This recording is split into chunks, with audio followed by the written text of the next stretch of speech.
사랑하는 샘물성도 여러분, 오늘 이 새벽에도 여러분과 함께 귀한 말씀을 나누고자 합니다. 먼저 샘물의 기도를 하나님께 올려드리겠습니다. 마음 모아 샘물의 기도를 하나님께 드리겠습니다. 먼저 우리의 믿음을 고백합니다. 복 있는 사람은 악인들의 꾀를 따르지 아니하며 죄인들의 길에 서지 아니하며 오만한 자들의 자리에 앉지 아니하고 아멘. 하나님 아버지, 우리의 삶이 복 있는 삶 되길 소망합니다. 우리의 마음과 행동을 지켜주셔서 악한 것을 사랑하거나 가까이 하지 않게 하옵소서. 오직 하나님만을 사랑하고 하나님께만 소망을 두어 하늘로부터 내려오는 신령한 복들을 누리는 은혜가 있게 하소서. 예배와 교회를 위해 기도합니다. 오직 여호와의 율법을 즐거워하여 그의 율법을 주야로 묵상하는도다. 아멘. 하나님 아버지, 샘물의 예배가 복 있는 예배가 되길 소망합니다. 모든 성도들이 예배 가운데 임재하실 하나님과 선포될 말씀을 사모하게 하시고 그 말씀에 기쁨과 감사함으로 반응하게 하옵소서. 그리하여 교회가 말씀 위에 든든히 서게 하시고 말씀으로 세상을 변화시키는 믿음의 공동체가 되게 하옵소서. 목장을 위해 기도합니다. 그는 시냇가에 심은 나무가 철을 따라 열매를 맺으며 그 잎사귀가 마르지 아니함 같으니 그가 하는 모든 일이 다 형통하리로다. 아멘. 하나님 아버지, 샘물의 목장들이 시냇가에 심은 나무와 같기를 소망합니다. 하나님께만 뿌리를 내리는 목장들이 되게 하시고 하나님이 공급하시는 은혜로 사람을 남기는 열매를 맺게 하옵소서. 코로나로 인해 어려움을 겪는 목장을 위로하시고 다시 일어날 수 있는 힘과 용기를 허락하여 주옵소서. 다음 세대를 위해 기도합니다. 악인들은 그렇지 아니함이에요. 오직 바람에 나는 겨와 같도다. 그러므로 악인들은 심판을 견디지 못하며 죄인들이 의인들의 모임에 들지 못하리로다. 아멘. 하나님 아버지, 우리의 자녀들이 복 있는 사람이 되길 소망합니다.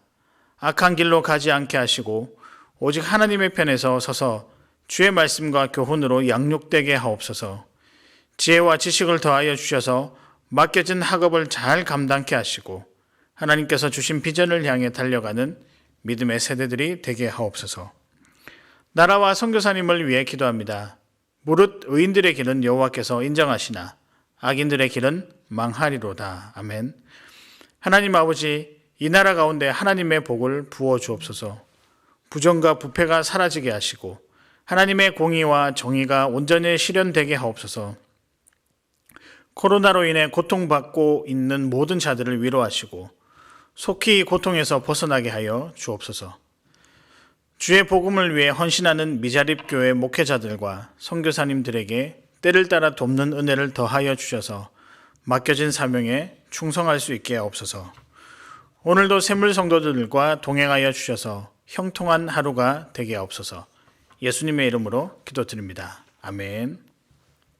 오늘 저와 여러분이 함께 나누실 말씀은 사무엘상 11장 1절에서부터 15절까지의 말씀입니다. 암몬 사람 나하스가 올라와서 길르앗 야베스에 맞서 진침해 야베스 모든 사람들이 나하스에게 이르되 우리와 언약하자. 그리하면 우리가 너를 섬기리라 하니 암몬 사람 나하스가 그들에게 이르되 내가 너희 오른 눈을 다 빼야 너희와 언약하리라. 내가 온 이스라엘을 이같이 모욕하리라. 야베스 장로들이 그에게 이르되 우리에게 이레 동안 말미를 주어 우리가 이스라엘 온 지역에 전령들을 보내게 하라. 만일 우리를 구원할 자가 없으면 내게 나아가리라 하니라. 이에 전령들이 사울이 사는 기브아에 이르러 이 말을 백성에게 전하매 모든 백성이 소리를 높여 울더니 마침 사울이 밭에서 소를 몰고 오다가 이르되 백성이 무슨 일로 우느냐 하니 그들이 야베스 사람의 말을 전하니라. 사울이 이 말을 들을 때 하나님의 영에게 크게 감동되매 그의 노가 크게 일어나 한 겨리의 소를 잡아 각을 뜨고 전령들의 손으로 그것을 이스라엘 모든 지역에 두루 보내어 이르되 누구든지 나와서 사울과 사무엘을 따르지 아니하면 그의 소들도 이와 같이 하리라 하였더니 여호와의 두려움이 백성에게 임하매 그들이 한 사람같이 나온지라. 사울이 베색에서 그들의 수를 세어보니 이스라엘 자손이 30만 명이요 유다 사람이 3만 명이더라. 무리가 와 있는 전령들에게 이르되 너희는 길르앗 야베스 사람에게 이같이 이르기를 내일 해가 더울 때 너희가 구원을 받으리라 하라.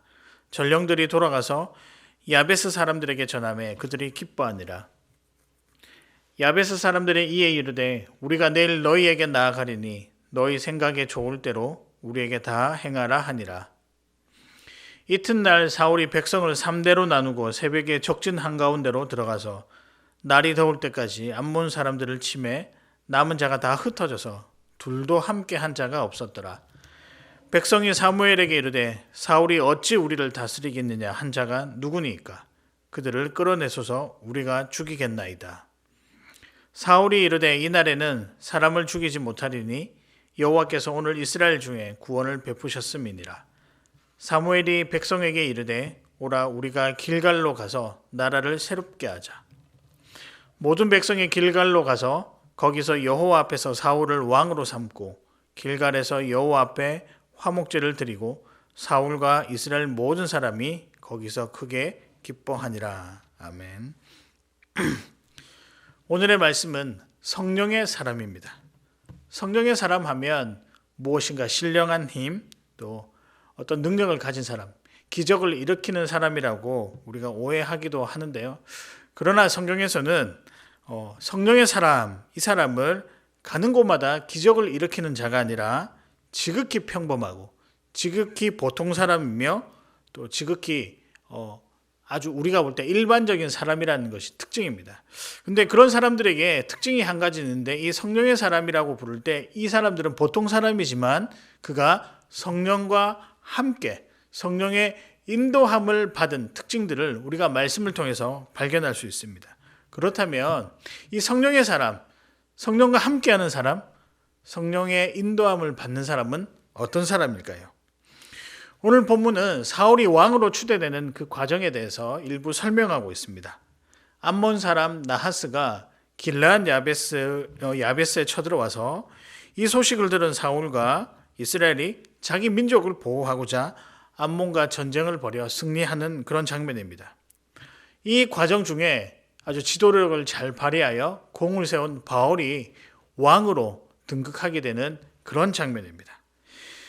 이 과정 중에 우리 한 가지 발견할 수 있는 것은 이 여러 가지 이 왕으로 등극되는 여러 가지 과정들 중에 사울에게도 또 주변 사람들에게도 성령과 함께 한 장면들이 등장하고 있는데요. 이 장면들을 통해서 성령의 인도하심을 받는 사람은 어떤 사람인가? 또 누구인가? 우리 이 질문으로 함께 말씀을 나누어 보도록 하겠습니다. 성령의 인도함을 받는 사람은 어떤 사람일까요? 첫 번째입니다. 거룩한 분노를 가질 줄 아는 자입니다. 하나님 때문에, 믿음 때문에, 복음 때문에 주님께서 주시는 그 마음으로 거룩한 분노를 가질 줄 아는 자, 그 사람이 거룩한 분노, 즉 성령이 함께하는 사람이라는 것입니다. 여러분 살아가시면서 하나님 때문에 이런 노를 품으신 적이 있으십니까? 우리가 함께 읽은 본문 6절에 보면 이렇게 나와 있습니다. 사울이 이 말을 들을 때 하나님의 영에게 크게 감동되매 그의 노가 크게 일어나라고 되어 있습니다. 여튼 이 암몬 사람들을 치러 갈 때, 이제 공격하러 갈 때 사울 자체가 성령께서 부어주신 그 은혜로 말미암아 자기 안에 분노가 일어났다는 것입니다. 그러나 이 분노는 우리가 일반적으로 알고 있는 어느 사람에게 화를 내거나 하는 그 노가 아니라 하나님 때문에 일어난 거룩한 분노라는 것입니다. 사실 그렇게 보면 이 마음은 하나님이 주신 마음이라고 우리가 생각해도 될 것입니다. 암몬 사람들이 저지른 일은 단순히 한 백성을 공격한 일이 아니라 언약의 백성을 공격한, 더 나아가서 하나님께 대적한 그런 전쟁이었습니다. 하나님에 대한 공격인데 하나님을 공격하는 이것을 알고 그의 백성된 이 사울이 그 사람들을 향하여 거룩한 분노를 품었다는 것입니다. 여러분, 이 일을, 즉 하나님께 대적하는 이 일은 그냥 두고 볼 수 없는 또 엄중한 일이며 함부로 처리할 수 없는 그런 일입니다. 사울의 거룩한 분노는 단순한 복수가 아닙니다.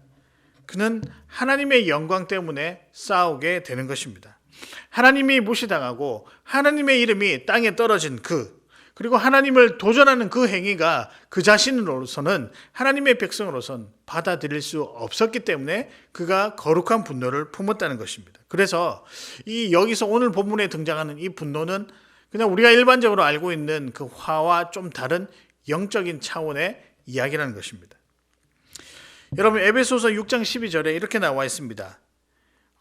우리의 씨름은 혈과 육에 대한 것이 아니요 정사와 권세와 이 어둠의 세상 주관자들과 하늘에 있는 악의 영들에게 대함이니라. 즉 하나님과 대적들 사이의 싸움, 즉 하나님의 영광을 위한 싸움이라는 것입니다.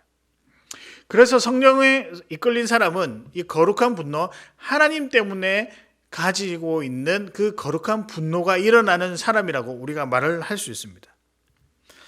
하나님이 이 일을 통해 높임을 받으실까? 하나님께서 찬송 받으실까? 그래서 그 생각 가운데 맨 처음 등장하는 것은 하나님이 지금 어떤 기분이실까? 그것을 먼저 생각하는 자가 거룩한 분노를 가진 자라고 할 수 있습니다. 여러분, 그런 의미에서 거룩한 분노는 화가 아니라 하나님을 먼저 생각하는 우리 성도의 자세라고도 할 수 있습니다.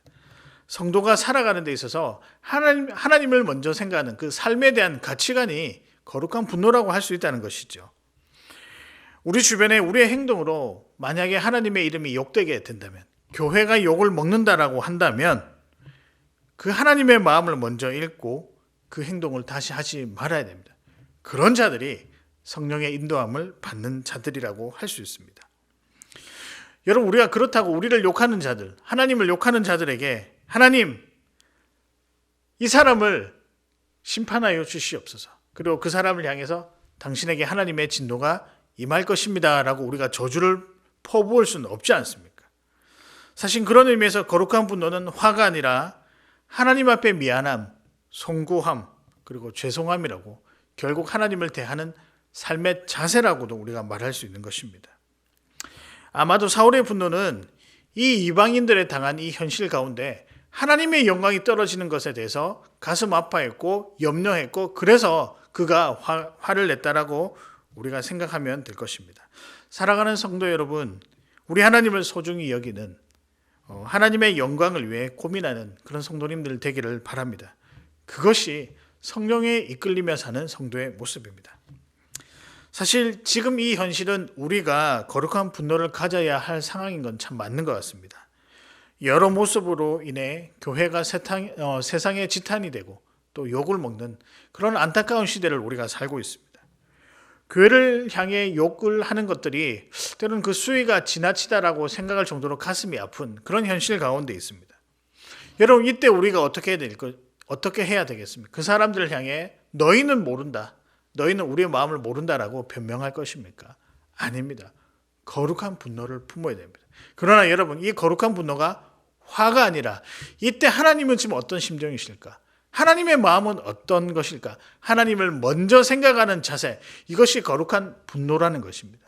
여러분, 이 거룩한 분노를 가지고 살아가는 우리 귀한 성도님들 되시기를 바랍니다. 두 번째입니다. 성령의 인도함을 받는 사람들은 어떤 자들인가? 하나님을 경외하는 자들입니다. 하나님을 경외한다, 다른 말로 하나님을 두려워한다라고 말씀드릴 수 있겠죠.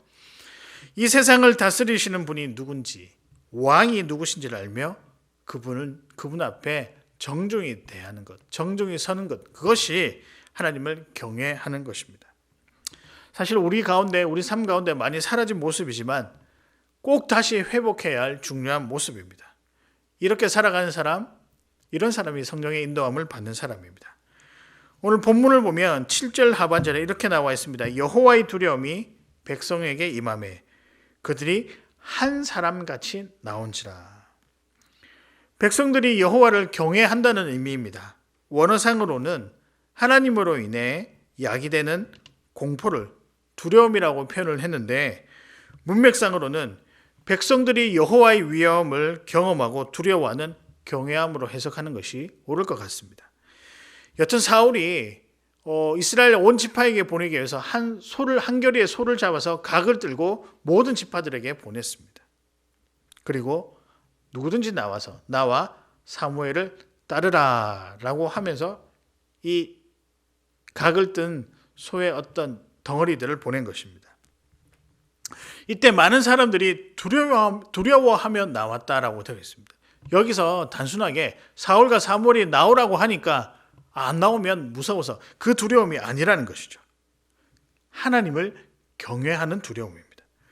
여러분, 특히 7절 하반절에 보면 그들이 한 사람같이 나온지라라고 되어 있습니다. 이스라엘 온 지파가 사울과 사무엘에게 모였는데 그들이 한 사람같이 나왔다는 것입니다. 굉장히 일사불란하게 움직인 것. 이것이 어떤 마음으로 왔을까요? 여호와 하나님을 경외하는 마음으로, 여호와 하나님을 소중히 여기는 마음으로 이 땅에 나온 것입니다. 사울과 사무엘의 명령으로 보지 않고 하나님의 명령으로 본 것입니다. 하나님을 존경하고 두려워하는 그 경외함으로 나왔다라고 할 수 있습니다. 성령의 인도함을 받는 사람에게 꼭 필요한 모습, 여호와를 경외하는 모습입니다. 여러분, 그렇다고 우리가 하나님을 두려워할 필요는 없습니다. 그분은 우리를 너무 사랑하시는 분이십니다. 우리와 함께 있으시기를 원하고 우리와 함께 동역하기를 원하십니다. 그분은 우리의 왕이시요, 우리의 아버지시요, 우리의 주인이십니다. 연약한 우리들의 형편을 아시고 심지어는 자기 아들 독생자까지 내어주실 정도로 우리를 사랑하시고 품으시고 이해하시는 하나님이십니다. 그러나 그분을 존중하면서 의식하는 것은 또 다른 차원의 문제입니다. 단순한 여기서 말하는 의식은 눈치 보는 것이 아니라 마음을 헤아리는 것입니다.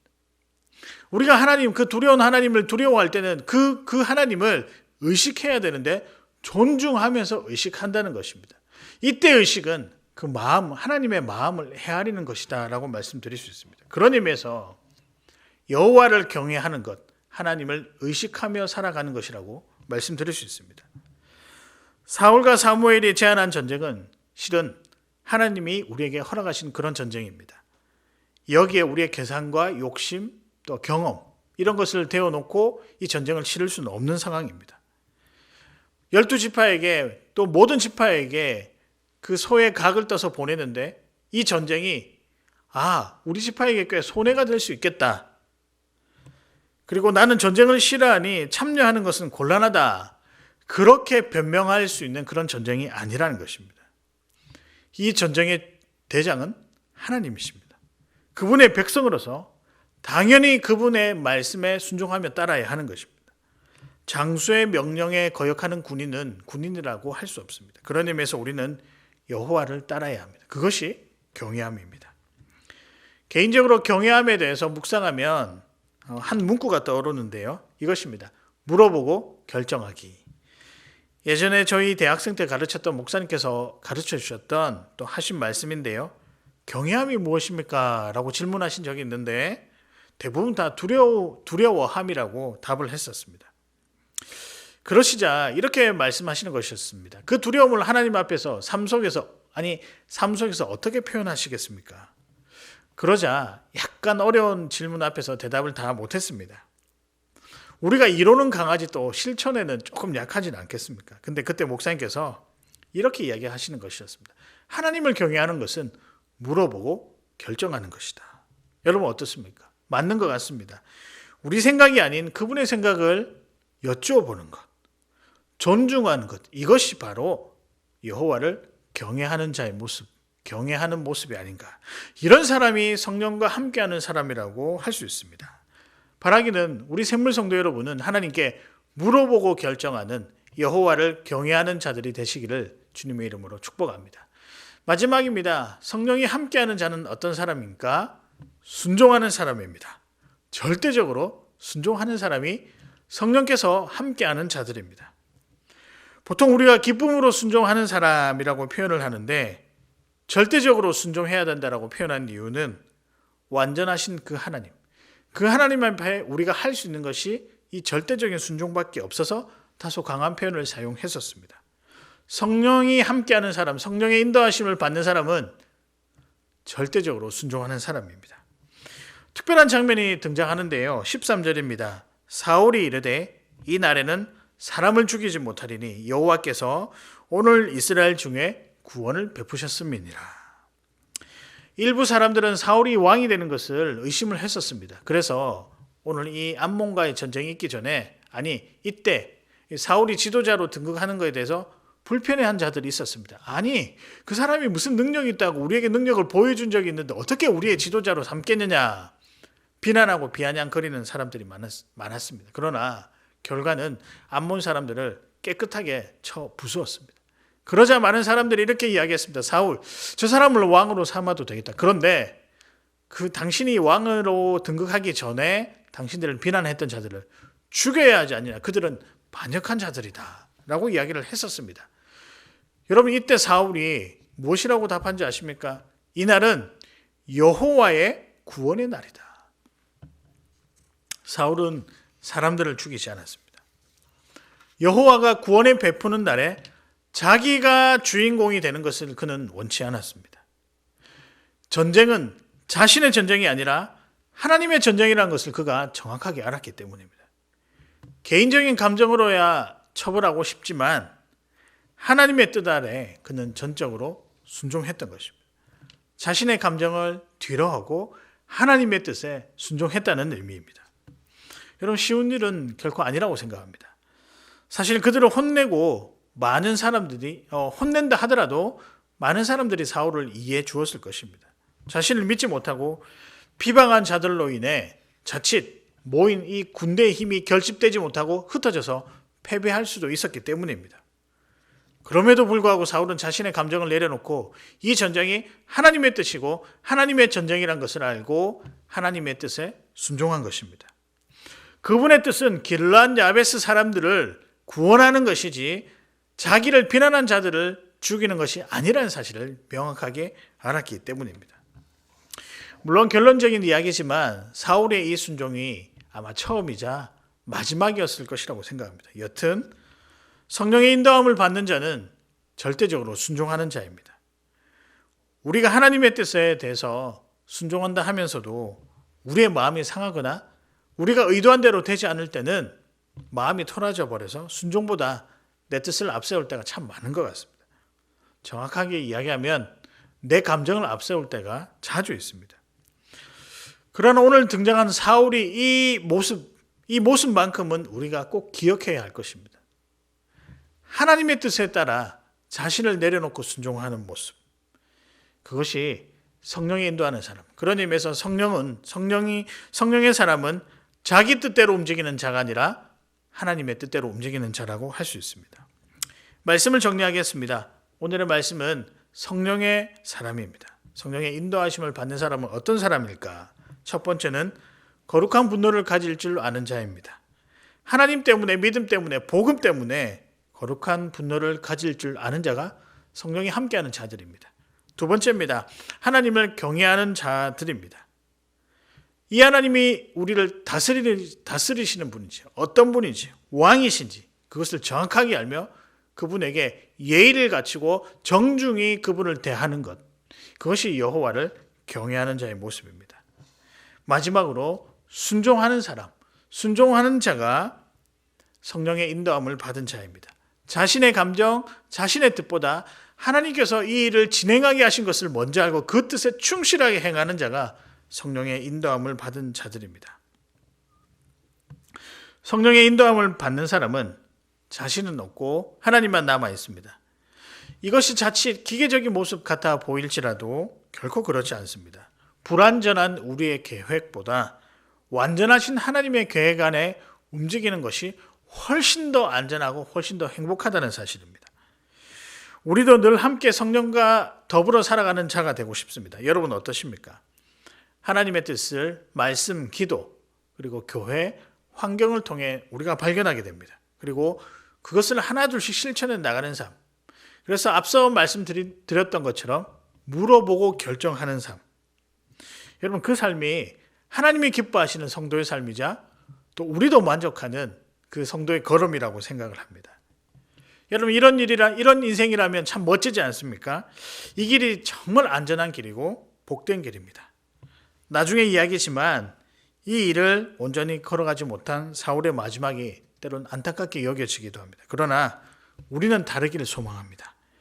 그래서 믿음으로 하나님 그 성령의 인도하심을 받는 그 길을 온전히 걸어가시며 하루하루 주어지는 하나님의 은혜에 감사함을 느끼며 살아가는 우리 사랑하는 성도 여러분 되시기를 주의 이름으로 축복합니다.